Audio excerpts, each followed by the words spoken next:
तो ये खबर आजमगढ़ से, जहां पूर्व मुख्यमंत्री बहन कुमारी मायावती के जन्मदिन पर अम्बेडकर पार्क में उमड़ा जल सैलाब। आपको बता दें तो पूर्व मुख्यमंत्री बहन कुमारी मायावती का आज जन्मदिवस अम्बेडकर पार्क में बड़े ही धूमधाम से मनाया गया, जिसमें बसपा समर्थकों और कार्यकर्ताओं ने भारी संख्या में भाग लिया।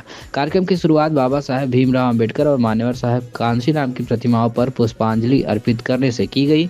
इस दौरान बहुजन समाज की एकता और अखंडता का संदेश दिया गया। कार्यक्रम में मुख्य अतिथि के रूप में उपस्थित नेताओं ने बाबा साहेब और कांशीराम के संघर्ष और उनके सिद्धांतों को याद किया।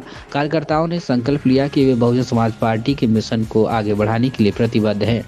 वहीं इस मौके पर पूर्व सांसद डॉक्टर बलिराम ने मीडिया से बातचीत करते हुए कहा कि 2027 के विधानसभा चुनाव के लिए रणनीति तैयार की जा चुकी है। उन्होंने विश्वास व्यक्त किया कि इस बार बहन कुमारी मायावती को मुख्यमंत्री बनाने के लिए सभी कार्यकर्ता एकजुट होकर काम करेंगे। वहीं बहुजन समाज पार्टी के पदाधिकारियों और कार्यकर्ताओं ने एक बार एक स्वर में कहा कि 2027 में पूर्ण बहुमत से बसपा की सरकार बनेगी और बहन मायावती जी को फिर से मुख्यमंत्री बनाया जाएगा। इस अवसर पर सांस्कृतिक कार्यक्रम का भी आयोजन किया गया। उसमें वक्ताओं ने अपने अपने विचार रखे और बहन मायावती को जन्मदिवस पर उनको शुभकामनाएं दी। सर, आज बहन जी का बर्थडे है, क्या कहेंगे इस उपलक्ष्य में? देखिए, आज माननीय बहन कुमारी मायावती जी का जन्मदिन है। इस जन्मदिन के मौके पर हम लोग कोई न कोई हमेशा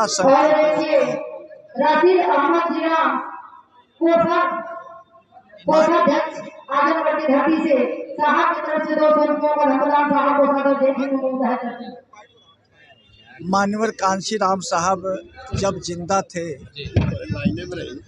तो उसी समय से माननीय बहन कुमारी मायावती का जन्मदिन बहुजन समाज पार्टी को मजबूत करने के लिए आर्थिक दिवस के रूप में वो मनाते रहे हैं। लेकिन जब बहन कुमारी मायावती जी 1995 में जब मुख्यमंत्री बनी, तब से लेकर के अब तक हम बहन जी के जन्मदिन को जन कल्याण दिवस के रूप में हम लोग मनाते हैं और उनके जन्मदिन पर हम लोग यही संकल्प लेते हैं कि हम लोग संघर्ष करके गांव-गांव में बहुजन समाज के मिशन और मूवमेंट को, जिसको बाबा साहब डॉक्टर अम्बेडकर ने, मान्यवर कांशीराम साहब ने आगे बढ़ाया था, उसी मूवमेंट को लेकर के आज बहन जी चल रही हैं। तो हमारा मूवमेंट ये साबित करेगा जब हम बहन कुमारी मायावती जी को इस देश की शासन सत्ता पर काबिज नहीं करा देंगे, तब तक हम लोग चैन से बैठेंगे नहीं। बात उत्तर प्रदेश की हो रही है कि दिल्ली की? यह उत्तर प्रदेश में ही नहीं, पूरे देश में बहन जी की जयंती मनाई जा रही है। शासन सत्ता को कहाँ बैठाएंगे, दिल्ली में कि लखनऊ में? हम दिल्ली में भी बैठाएंगे, लखनऊ में भी बैठाएंगे।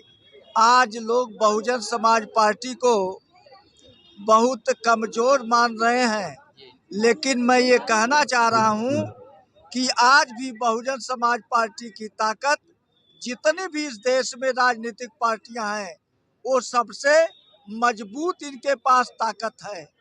जिन लोगों ने सत्ता बनाई है या कुछ उनके एमपी एमएलए चुने गए हैं, वह अकेले नहीं बल्कि कोई 10 दलों से गठबंधन किया है, कोई 20 दलों से गठबंधन किया है, कोई 31 दलों से गठबंधन किया है, लेकिन बहुजन समाज पार्टी अकेले अपने बलबूते पर यह चुनाव लड़ करके वह बहुत ज़्यादा से ज़्यादा उन्होंने बहुमत हासिल किया है। 27 में बहन जी फिर से मुख्यमंत्री बनेगी? एकदम बिल्कुल।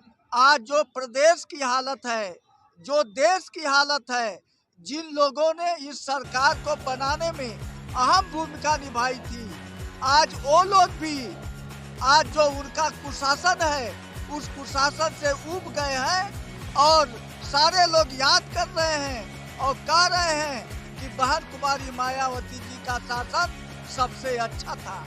बहन जी के शासन में कानून व्यवस्था चुस्त और दुरुस्त थी। बहन जी के शासन में विकास का कार्य हो रहा था। बहन जी के शासन में बेरोजगारों को रोजगार मिल रहा था। तमाम सारी योजनाएं बहन जी, चाहे वो गांव हो, चाहे वो शहर हो, चाहे वो प्रदेश हो, इस लेवल पर उन्होंने विकास का भी काम किया है और लोगों को रोजगार देने का भी काम किया है।